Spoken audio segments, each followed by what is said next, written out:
Europe 1 Soir, 19h-21h, Pierre de Villeneuve. Et à 19h15, le premier invité d'Europe 1 Soir, le premier président de la Cour des comptes. Bonsoir Pierre Moscovici. Bonsoir. C'est votre rôle de veiller sur l'état des finances publiques et ce n'est pas la première fois que vous attirez l'attention. Le rapport de la Cour des comptes cible cette dette abyssale de la France, cette dette qui s'élève à plus de 3 000 milliards. Vous demandez absolument de la réduire et vous le dites, c'est dans l'intérêt général. Oui, la dette de la France est de 3 100 milliards d'euros, ce qui représente à peu près 110% du PIB. Et nous sommes maintenant sur le podium des pays les plus endettés de l'Union européenne et de la zone euro. Nous sommes troisième derrière l'Italie et la Grèce. Et franchement, à quelques jours des Jeux Olympiques, c'est pas le podium dont je rêve. Par ailleurs, cette dette nous coûte de plus en plus cher. Elle coûte 52 milliards d'euros par an en ce qu'on appelle charge de la dette, c'est en remboursement de la dette.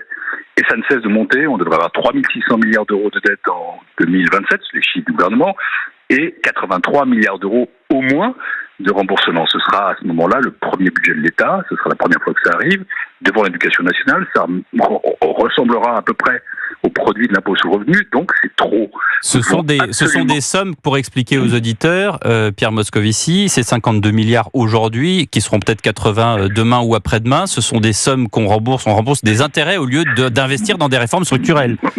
Absolument, si vous voulez, c'est une dépense publique, mais c'est la dépense publique la plus stupide, la plus inutile qui soit. Imaginez qu'on récupère ces milliards d'euros pour faire un effort pour l'éducation, pour la sécurité, pour la justice, pour financer la transition écologique. Cet argent serait autrement utilisé pour renforcer notre compétitivité, pour améliorer notre capacité d'innovation et de recherche. Vous savez, en faisant comme ça, on paralyse l'action publique. Et c'est pour ça que je dis que c'est d'intérêt public, parce que se désendetter, c'est pas de droite, c'est pas de gauche. Quel que soit le gouvernement en place demain, il aura besoin de retrouver une marge de manœuvre pour les finances publiques. Je ne préconise pas l'austérité. Je ne suis pas favorable à appauvrir l'État, à le dessécher, à l'empêcher d'agir, à faire en sorte que les agents publics soient privés. Pas du tout. Simplement, ce que la Cour des comptes dit, c'est pour investir demain, il faut retrouver des marges de manœuvre. Et pour retrouver ces marges de manœuvre, il faut se désendetter le plus vite possible. Et c'est la raison pour laquelle nous devons absolument réduire notre niveau de déficit, parce que la dette publique, ça n'est rien d'autre que l'accumulation de déficits successifs année après année. Et nous constatons dans le rapport que j'ai rendu public ce matin, le rapport sur la situation et les perspectives des finances publiques, que l'année 2023 a été très mauvaise, avec un déficit à 5,5%, que l'année 2024 est incertaine, avec un déficit au moins à 5,1%. On ne peut pas, on ne doit pas en rester là, encore une fois, quel que soit le gouvernement en charge demain. Ah oui, mais justement, quel que soit le gouvernement en charge demain, il ne vous a pas échappé que le nouveau Front Populaire, par exemple, s'estime en droit de proposer de gouverner la France avec son programme. Vous l'avez lu comme moi. Est-ce que c'est une bonne ou une mauvaise nouvelle pour les finances publiques ? Vous savez, le métier de la Cour des comptes n'est pas de commenter les programmes. C'est plutôt d'apprécier les situations objectivement. Enfin, vous devez dessiner une trajectoire, Pierre Moscovici. Non, c'est pas à moi de dessiner une trajectoire, c'est au prochain gouvernement. Et encore une fois, vous l'analyserez. C'est pareil. Pardonnez-moi, je suis à la tête d'une institution indépendante. J'ai quitté la vie politique il y a maintenant 10 ans, en 2014, quand je suis devenu commissaire européen. Je préside la Cour des comptes. Je ne suis pas là, nous ne sommes pas là pour être l'arbitre des élégances politiques. Le message que je passe, il est à destination, pardonnez-moi, attendez, de toutes les forces politiques, quelles qu'elles soient, qui est que il faudra sortir de cette situation politique, mais que qui que soit en charge des affaires de la France, du gouvernement de la France, il devra aussi traiter cette situation de finances publiques. Ne serait-ce que parce qu'il devra envoyer un document à la Commission européenne, c'est notre règle commune, en septembre, un plan à moyen terme. On est déjà une alerte pour déficit excessif de la Commission européenne. Absolument, et donc on devra a fortiori expliquer comment nous allons réduire ces déficits dans les temps qui viennent, le négocier avec la Commission européenne, et puis il faudra préparer le projet de loi de finances et le projet de loi de financement de la sécurité sociale qui doivent être déposés d'ici au 2 octobre. Ça, c'est aussi une date contraignante. Et pour faire ça, il faut être conscient de l'impératif absolu de réduire l'endettement. Encore une fois, qu'on soit de droite ou de gauche ou d'extrême droite, il y a une chose qui est certaine, c'est que la dette publique est l'ennemi de toute action publique. Pierre Mendès France disait que les comptes en désordre sont le signe des nations qui s'abandonnent. Reprenons en main notre destin. Vous savez, moi je vous écoute, Pierre Moscovici, et surtout, je pense qu'il y a des mesures de bon sens. Après, il y a aussi des programmes, et on verra ce que ça donne. Vous analysez les causes qui ont conduit à cette situation, en tout cas dans votre rapport. Vous notez favorablement qu'il y a eu le quoi qu'il en coûte, mais ensuite il y a eu la crise inflationniste. Et c'est là que vous dites que la France a raté un virage que pourtant d'autres pays européens ont réussi. Constat. À peu près tous les pays européens ont pris les mêmes mesures face à la crise Covid. Et ils ont accru leur dette publique de 15 points de PIB entre 2019 et 2021. Et encore une fois, c'était justifié. Quand est survenue la crise Covid, la Cour des comptes que je préside a dit que le quoi qu'il en coûte Covid était totalement justifié. Sauver des vies, sauver des entreprises. Alors là, pour le coup, on ne compte pas. Même s'il faut quand même bien dépenser l'argent public. Ça a été plutôt bien fait d'ailleurs. Après est intervenue la crise inflationniste avec la crise énergétique. Et là, la France a été seule à prendre en charge la totalité du bouclier énergétique dans ses finances publiques, donc par les contribuables. Ça a coûté 40 milliards d'euros, d'ailleurs dont une bonne partie était en réalité dans les poches des énergéticiens.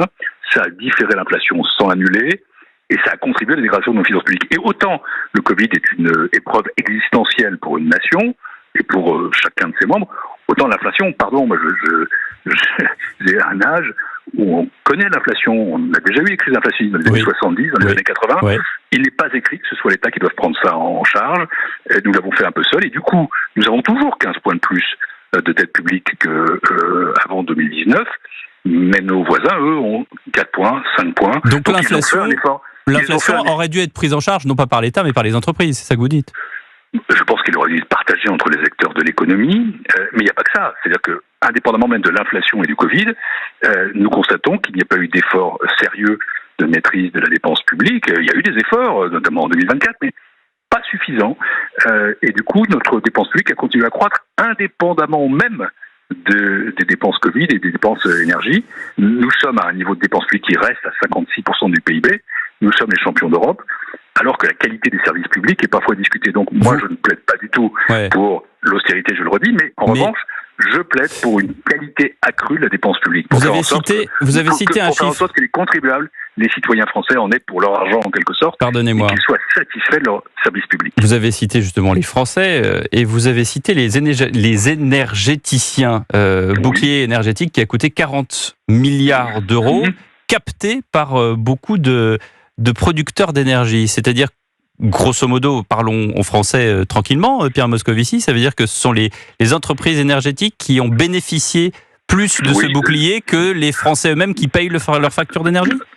Tout à fait. D'ailleurs, vous avez noté qu'à un moment donné était prévu un impôt particulier sur ce qu'on appelle les rentes inframarginales, qui devait justement permettre de récupérer une partie de l'argent. Mais comme l'inflation a baissé, ça n'a pas été le cas. Cet impôt devait rapporter 12 milliards d'euros en 2023. Il a rapporté 600 millions d'euros. Et sont prévus d'ailleurs pour cette année 3 milliards d'euros de rendement d'un impôt sur les rentes, mais qui malheureusement n'a pas pu être voté par le Parlement, qui a été dissous. Et donc, encore une fois, il faut être conscient que maintenant, il faut se tourner vers l'avenir, qu'il y a une situation politique extrêmement complexe, qu'il y a une situation de finances publiques tout à fait préoccupante qui appelle une action sérieuse.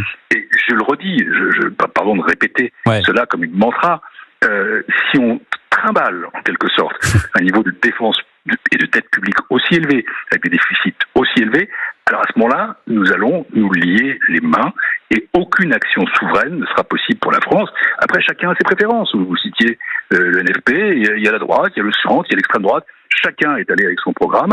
On a le droit d'avoir des préférences différentes. Il y a plusieurs moyens pour réduire un déficit.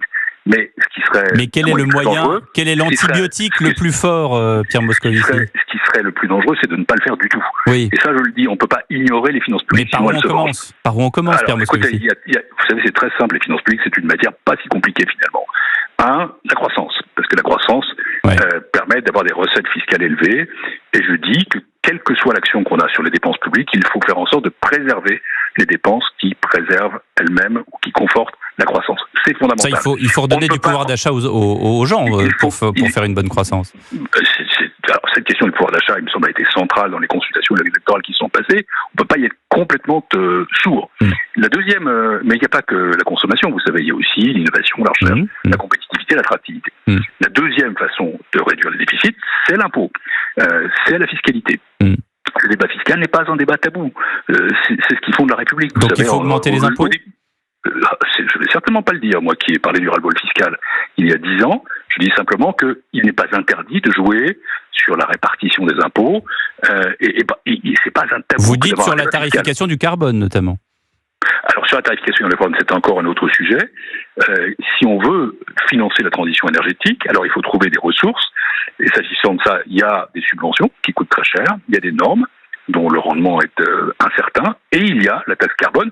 Mais si on met en place une taxe carbone, ça ne peut pas être dans les mêmes conditions qu'en 2019. Il faudra notamment prendre en compte les effets sociaux induits et donc en affecter une partie à des subventions pour ceux qui ont le plus besoin. Mais oui, voilà une possibilité de réduire en quelque sorte le coût de la transition écologique. Il faut réduire le coût, mais Pierre Moscovici, il faut pour autant faire les investissements. Une dernière question. Dernière chose, parce que c'est le plus important, il y a la maîtrise des dépenses publiques. Et ça, vous parliez d'antidotes ou d'antibiotiques, on ne peut pas non plus ignorer que certaines dépenses sont plus efficaces que d'autres, plus justes que d'autres, qu'elles fonctionnent mieux que d'autres. Et encore une fois, je pense à un service public de qualité, à une dépense publique de qualité. Une dernière question, puisque vous êtes là aussi pour pointer les failles, et vous venez de le faire en quelques minutes avec nous. Les recettes ont été plus faibles que prévu, vous notez pour l'année 2023. Et puis vous notez qu'il y a eu des baisses discrétionnaires d'impôts et de cotisations. Ça veut dire quoi? On a fait des cadeaux fiscaux à certains? On a diminué certains impôts, c'est incontestable. Mais lesquels? Des impôts, toute la fiscalité qui pouvait concerner justement l'attractivité française. Donc on a fait des cadeaux aux entreprises.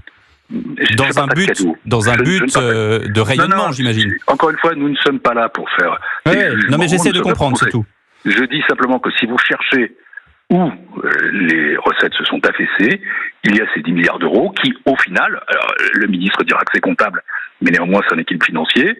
Moi, je ne suis ni pour ni contre les baisses d'impôts. Je dis simplement, et depuis plusieurs années, que si on fait des baisses d'impôts, il faut les compenser, soit par d'autres impôts, soit par une baisse des dépenses. Et le problème n'est pas qu'on ait fait tel ou tel cadeau, ou qu'on ait privilégié telle ou telle catégorie. Ça, encore une fois, ce serait un jugement de valeur qui n'est pas de mon ressort. Je dis qu'on n'a pas fait en sorte d'équilibrer ces pertes de recettes par d'autres recettes ou par des baisses de dépenses, et donc que ça a contribué en effet au déficit ou à la croissance des déficits en 2023. Ça me paraît incontestable. Ne faisons pas de faux procès. La Cour des comptes est là pour établir la vérité des prix. Elle est là pour dire aux politiques voilà quelle est la situation. Et ce que je dis aux politiques, c'est pas faites ceci ou faites cela. Ce serait prescriptif et ce ne serait pas démocratique. Je leur dis en revanche, vous ne pouvez pas ignorer la situation des finances publiques. Traitez-la, parce que si on reste trop endetté, alors à ce moment-là, on est définitivement affaibli, on perd sa souveraineté, on perd sa crédibilité, et ce n'est pas ce que je souhaite pour notre pays. C'est parfaitement clair. Merci beaucoup, Pierre Moscovici, premier président de la Cour des comptes, d'avoir été en direct sur Europe 1. Dans un instant, Lou Fritel et Monsieur Massescaron nous rejoignent pour commenter l'actualité. À tout de suite. Europe 1 soir, 19h, 21h, Pierre de Villeneuve. Et j'accueille les chroniqueurs du soir. Bonsoir Lou Fritel. Bonsoir. Journaliste à Paris Match. Bonsoir Joseph Massescaron. Bonsoir. Dont on peut lire et relire les écrits éblouissants. J'en ris. Je ris de me voir si belle en ce miroir. Qu'est-ce que je voulais dire? Vous avez entendu Pierre Moscovici, vous avez entendu son cri d'alarme à remonter les finances publiques de ce pays, où il me disait tout à l'heure 3100 milliards, 3600 milliards en 2027 si ça continue comme ça, et surtout les intérêts de la dette. On est à 52 milliards chaque année, c'est-à-dire qu'en gros on paye des intérêts au lieu de faire des réformes structurelles, et 83 milliards à la fin du mandat d'Emmanuel Macron si de la même façon on ne fait rien, sachant que évidemment, alors il a ce droit de réserve qui fait que quand on lui dit regardez, le nouveau Front populaire, qu'est-ce qu'il propose, est-ce que c'est... Donc là-dessus on n'a pas eu de réponse, mais quand même ça nous donne des pistes, Joseph Massescaron. Oui, sachant que l'on ne va rien faire. En effet, ça donne des pistes. Tout faire pour ne rien faire. Oui, c'est les propos, comment dire, Pierre Moscovici tient peu ou prou le même discours que Bruno Le Maire, qui s'est aperçu en effet récemment qu'on allait droit dans le mur, en klaxonnant, on y est dans le mur.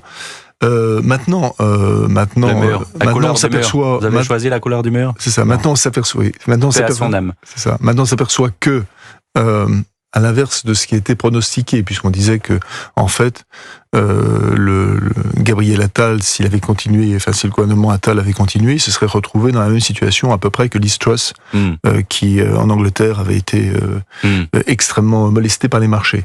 Et la France se trouve toujours aujourd'hui en situation, on en parlait avec Lou en marge de cet entretien de Pierre Moscovici, le problème c'est que la France se trouve toujours en situation de pouvoir emprunter. Donc, se trouvant toujours en situation de pouvoir emprunter, qu'est-ce qui interdit, pardonnez-moi, aux politiques de continuer à emprunter ? Rien. C'est une piste, Lou Fritel ? Ce qui va être intéressant aussi, c'est de voir si le projet de loi finance, déjà, le gouvernement a forcément pris du retard avec ces législatives anticipées, l'absence de gouvernement constitué, on n'en aura sans doute pas avant septembre. Donc la question du budget à la fin de l'année, est-ce qu'on réussira à le voter ? Si on n'y arrive pas, la pire situation, qui est pas gravissime non plus, c'est de devoir chaque mois, à partir de janvier, revoter selon le budget 2024. Donc forcément recréer du déficit en plus, parce qu'effectivement il faudrait redresser la barre entre 2024 et 2025, mais dans la mesure où ça fait éviter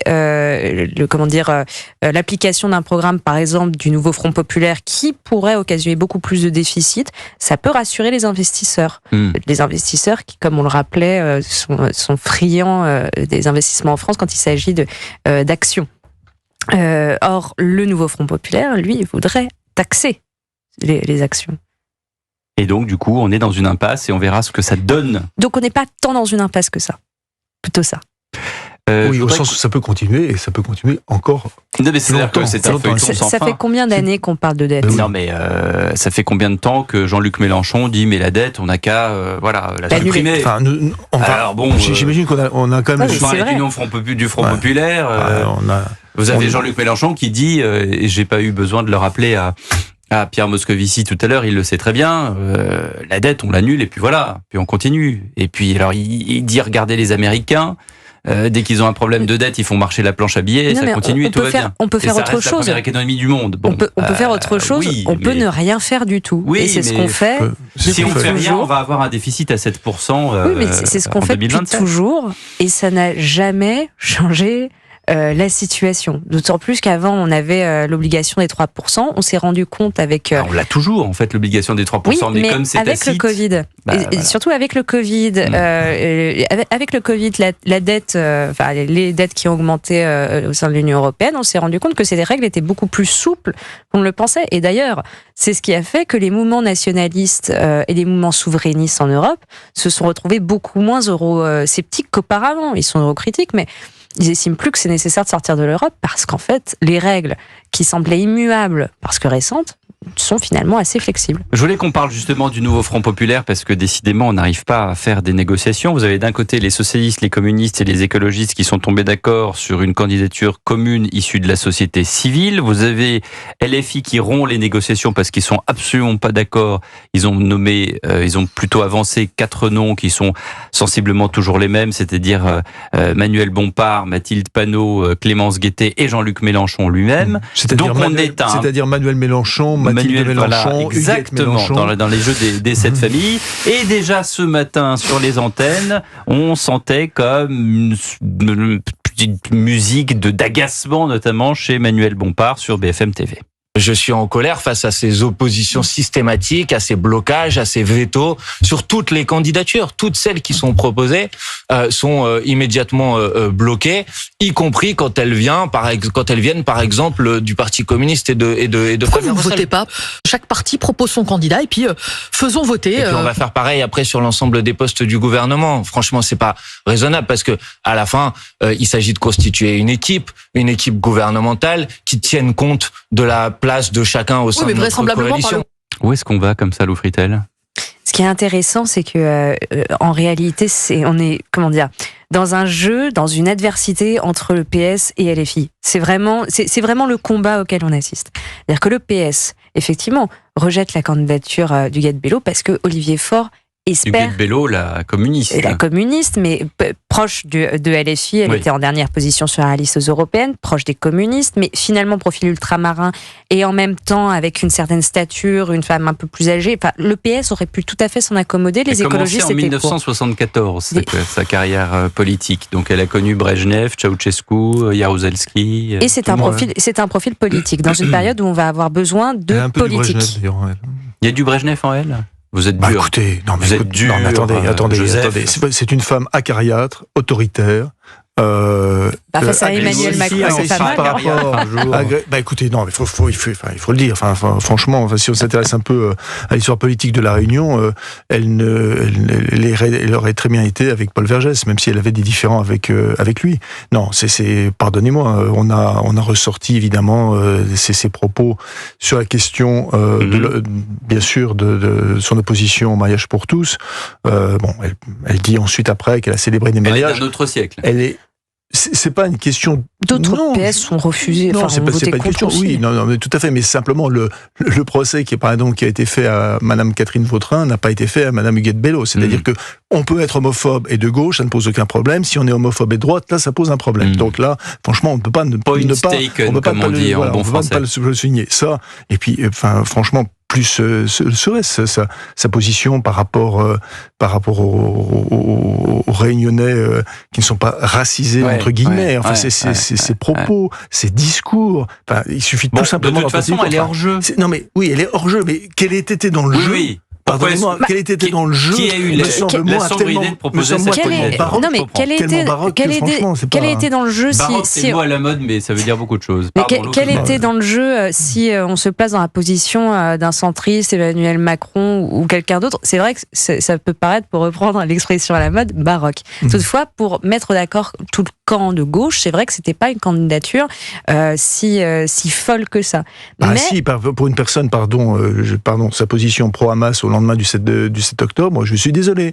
Pour toute une partie du PS, c'est vraiment quelque chose qui n'est pas acceptable. Une partie du PS qui n'est pas celle qui suit Olivier Faure habituellement.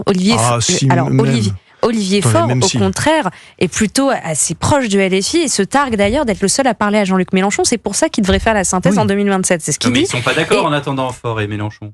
Oui, alors pendant le 7 octobre, c'était quand même, pardonnez-moi, mais il y avait des déclarations, notamment des messages écrits d'Olivier Faure qui ont été retirés au dernier moment et qui étaient quand même assez tendancieux et qui montraient un certain manque d'informations. Mais en tout cas, pour en revenir vraiment au combat qu'il y a entre ces deux formations, sincèrement, je pense que le LFI, son enjeu, c'est surtout de garder une pureté en vue de 2027 et de pas du tout rentrer dans le jeu d'une coalition avec la Macronie et peut-être même une partie de la droite s'il faut un nouveau gouvernement. Il y a Joseph Massesca.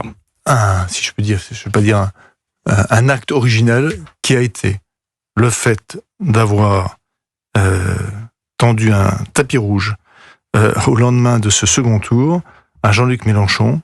Toutes les chaînes d'infos, tout le monde a tendu et qu'est-ce qu'a dit Jean-Luc Mélenchon, qui est, on le sait très bien, un stratège hors pair. Il a dit nous avons gagné. Nous avons gagné. Il n'a pas dit nous avons gagné. Il a dit bien sûr. Il n'a pas dit nous arrivons en tête. Il n'a pas dit nous arrivons en tête. Nous avons gagné. Et le nous avons gagné contre le Rassemblement national, ce qui est finalement quelque chose de normal au point de vue de la quand on enlève contre le Front national, ça devient nous avons gagné. Donc il y a véritablement, il faut que les personnes qui nous écoutent aient quand même aussi ce sentiment, il y a véritablement une fraction aussi des personnes qui considèrent qu'ils ont gagné en France et que on est en train de leur enlever cette victoire. Et ils sont sincères. Et ils sont sincères parce que, en effet, mais au soir du second tour, un grand nombre, c'est normal, un grand nombre de commentateurs étaient tellement saisis, étaient tellement en état de sidération et se disaient, il se passe quelque chose. Voilà, il se passe quelque chose. Les sondeurs ont eu tort, il se passe quelque chose. Donc, on a évidemment magnifié ce moment mélenchonien, en disant ils ont gagné, et du coup, ça continue à courir. Ça continue à courir. Et quand vous entendez Bompard, c'est ça, Manuel Bompard, pardon. Son agacement, moi, me fait penser à ça. C'est-à-dire que il continue sur la même veine. C'est-à-dire, nous avons gagné. Comment se fait-il que, par rapport à notre victoire, on oppose des vétos? Il y a quand même le mot veto, d'ailleurs. Nous recevrons tout à l'heure Daniel Obono, qui sera sans doute. Bien sûr, le mot veto a du sens. Il a du sens. Nous le savons tous ici autour de cette table, parce que le mot veto, pour des personnes qui sont autant, aficionados, de la Révolution française, comme l'est Jean-Luc Mélenchon, et comme le sont un certain nombre de ses proches, qui adorent Robespierre, le mot veto a un sens. C'est Madame Veto. Donc, bien sûr, le fait que ce mot ait été lancé dans le débat n'est pas un hasard. 19h43, une pause. La réponse de Lou Fritel, qui a très envie de répondre, mais ça sera juste après justement la pause sur Europe 1. Et je vous signale également que l'appli Europe 1 vous suit partout, tout le temps, puisque la grande famille Europe 1 vous suit grâce à l'appli que vous téléchargez dès maintenant. Vous retrouvez vos émissions préférées au cœur de l'histoire de Virginie Giraud et Stéphane Bern. On de la raconte et les récits extraordinaires de Pierre Bellemare, tout Europe 1, partout, tout l'été avec vous. À tout de suite sur Europe 1. Europe 1 soir, 19h, 21h, Pierre de Villeneuve. Toujours en compagnie de Lou Fritel de Paris Match et de Joseph Massescaron. Et Lou, justement, attendait pour répondre à Joseph sur le leader Maximo. Non mais disons que je suis d'accord que le veto doit résonner, mais j'ai quand même l'impression qu'il y a un refus d'obstacle. C'est-à-dire que Manuel Bompard sait bien que les candidatures qui sont toutes issues de LFI vont poser problème. Pas que à ses partenaires, aussi au reste de l'hémicycle qui a été très clair. S'il y a un ministre insoumis, ce sera le veto d'emblée. Le Rassemblement national ajoutant même s'il y a un ministre écolo. Alors, pour l'instant, c'est vrai qu'on est au début des négociations. Peut-être qu'au bout de 2 mois de blocage, ça va évoluer. Chacun mettra de l'eau dans son vin. Vous pensez qu'il y aura 2 mois de trucs instables comme ça, de situations incertaines? L'objectif de l'Élysée, c'est vraiment de garder un gouvernement de transition jusqu'à septembre. Avec l'idée que quand tout le monde se sera calmé, quand les esprits auront arrêté de s'échauffer, tout le monde reviendra vers la rationalité et le centre. Eh bien, justement, Manon Aubry pense exactement comme vous. Elle pense que Emmanuel Macron essaie de passer en force. Elle était ce matin sur CNews et sur Europe 1. Emmanuel Macron essaie de passer en force contre le résultat du scrutin. Il y a désormais 1 semaine, le nouveau Front Populaire est arrivé en tête. Il revient donc très logiquement au nouveau Front Populaire le soin de former un nouveau gouvernement. Mais vous avez un Emmanuel Macron qui, dans un coup de force antidémocratique sans précédent dans l'histoire de la Ve République, veut effacer le résultat de ce scrutin et refuse de nommer un gouvernement et un Premier ministre issu du nouveau Front Populaire. Donc soit Emmanuel Macron est très mauvais en mathématiques, soit il est dans un déni de réalité, soit peut-être les deux. Mais normalement, ce qu'il aurait dû faire, c'est appeler les chefs de parti du nouveau Front Populaire et leur dire « Voilà, j'accepte ma défaite et je vais nommer un gouvernement issu du nouveau Front Populaire ». Joseph Massescaron, mais ce scénario, il a été d'ailleurs peut-être envisagé, on ne sait pas pourquoi il n'a pas été appliqué, mais imaginez effectivement, sortie de second tour, on nomme Jean-Luc Mélenchon Premier ministre, et puis motion de censure, et on n'en parle plus. Puis on continue, on fait autre chose. Ça, c'est une possibilité. C'est en effet une possibilité. Ça n'a pas été fait. Ça n'a pas été fait. Voilà, ça n'a pas été fait. De toute façon, en règle générale, comme en 2022, on aurait pu tendre la main au LR, comme Nicolas Sarkozy l'avait envisagé et d'autres. Ça n'a pas été fait. C'est-à-dire que moi, je veux bien qu'un certain nombre de confrères continuent à nous présenter Emmanuel Macron comme le maître des horloges. Mais je le trouve dans la procrastination en permanence. Quand il s'agit d'avoir... Depuis 2022, Depuis 2022. Ouais. Hein. Depuis son deuxième mandat, du coup. Oui, depuis le deuxième mandat. C'est assez amusant parce qu'il disait toujours, il le disait pas comme ça, mais on disait tous qu'il ne serait pas le roi fainéant, pour reprendre la phrase qui a collé à Chirac. Mais il y a une pas fainéant. Non, mais, grosse différence, lui, d'emblée, il n'a pas de majorité. Mais oui. Il se retrouve empêché. Oui, mais il se retrouve empêché, mais alors comment on fait ? C'est un roi entravé. C'est un roi empêché. C'est un roi empêché, c'est le roi empêché. Et qui n'apprécie pas le compromis et qui a tout fait passer au forceps. Oui, mais alors du coup, il a du mérite. Lou Fritel. Ah là, il a découvert des trésors constitutionnels que même les constitutionnalistes n'avaient pas forcément pensé. Donc c'est hyper intéressant en tant que journaliste politique. Et je crois que ça n'est pas fini d'ailleurs. Si vous commencez à nous lancer sur la Constitution, je crois qu'il je peux vous y a dire. 2-3 petites rumeurs. Alors on a un peu abandonné la rumeur sur l'article 16, mais enfin... Oui, mais il y a l'idée d'un référendum aussi sur la Constitution. Il y a beaucoup de choses. Est-ce que nous garderons les institutions de la 5e à l'issue de cette période qui s'annonce assez longue? C'est une question qui est de plus en plus posée.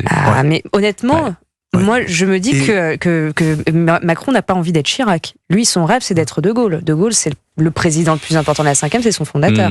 Et la question quand même qui n'est pas posée, enfin, Et que vous posez ce soir sur Europe 1 ? Je vais essayer de poser ce soir sur Europe 1. Je vais me faire encore tacler d'anti-macronisme, mais tant pis. C'est la question qui, moi, me semble fondamentale. Hein, on l'a vu avec ce qui s'est passé outre-Atlantique.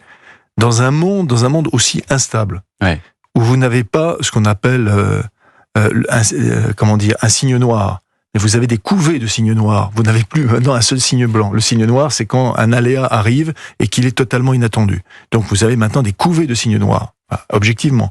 Dans un monde aussi instable, avoir rendu la France dans un état d'incertitude et d'hébétitude, je trouve que c'est d'une folle irresponsabilité.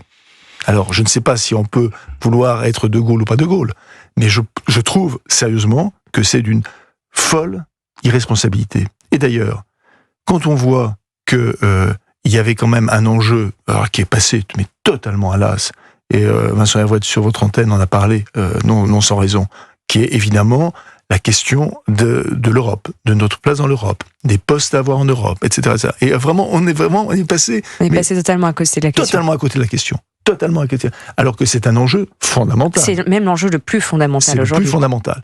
Donc, alors, c'est vrai que on a tous ici, bien sûr, le goût,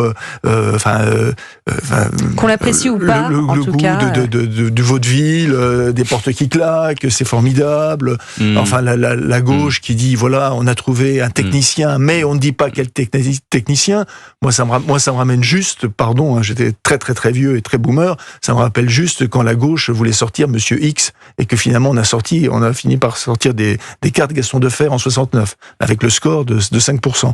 Donc très très franchement, c'est voilà, tous ces éléments-là me semblent, mais ils pensent tous faire leur traversée du désert, mais très franchement, ils sont pas sortis de leur bac à sable. Alors, il y a une autre personnalité dont on parle, bien sûr, c'est Olivier Faure. Olivier Faure qui, on l'a dit tout à l'heure, est proche, sans être proche de Jean-Luc Mélenchon. Il lui parle. Bon, c'est un des rares à lui parler. Et voilà, ça reste le lien, et c'est difficile d'avoir un lien, la ligne directe avec Jean-Luc Mélenchon. Ce matin, sur France 2, Olivier Faure ciblait quelqu'un d'autre.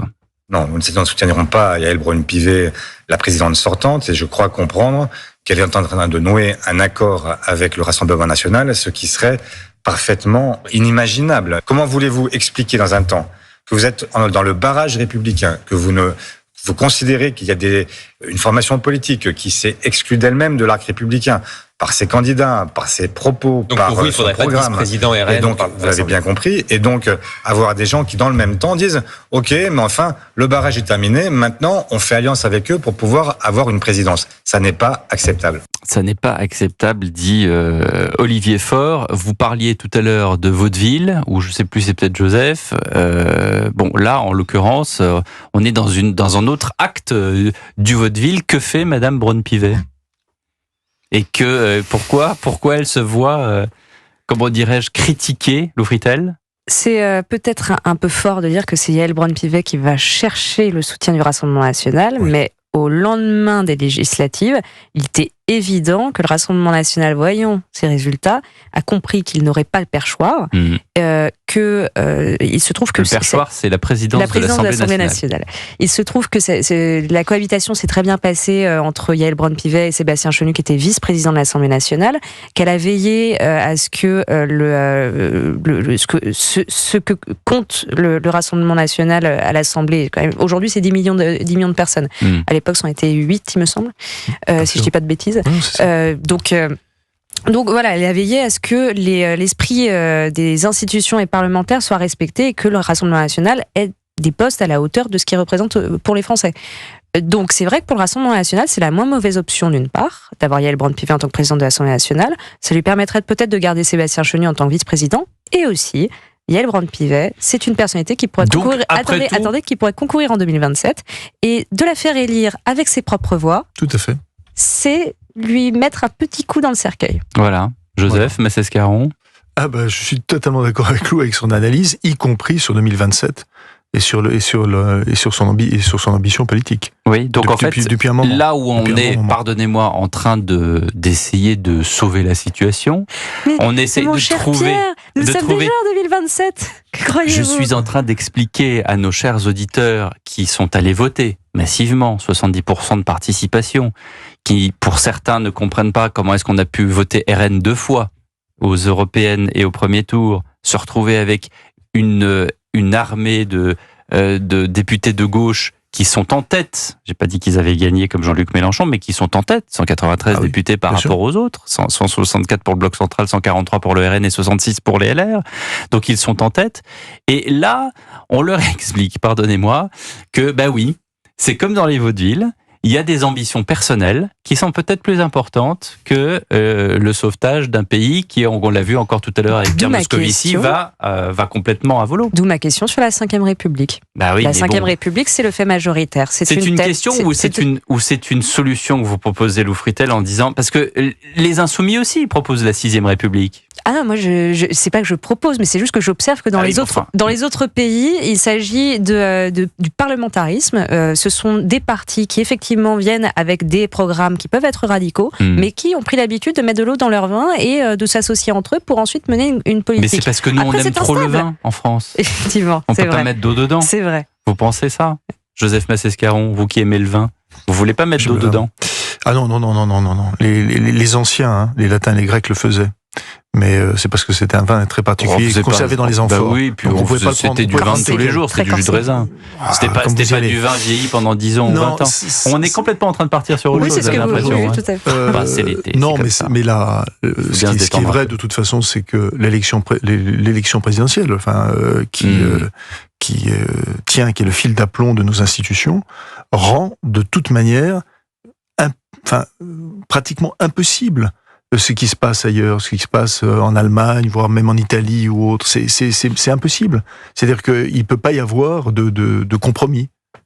Il ne peut pas y avoir de compromis, puisque chacun fait la course présidentielle. Or, aujourd'hui, on n'est pas droite contre gauche ou mondialiste contre nationaliste, on est sur du 3 blocs. Et voilà. Et on continuera la discussion encore en deuxième heure avec nos amis qui vont nous rejoindre, Alexandre Malafaille et Monsieur Gallien, 19h58. Daniel Obono sera là aussi à 20h10, justement pour représenter les Insoumis. Dans un instant, c'est le journal de 20h sur Europe 1. Tout de suite.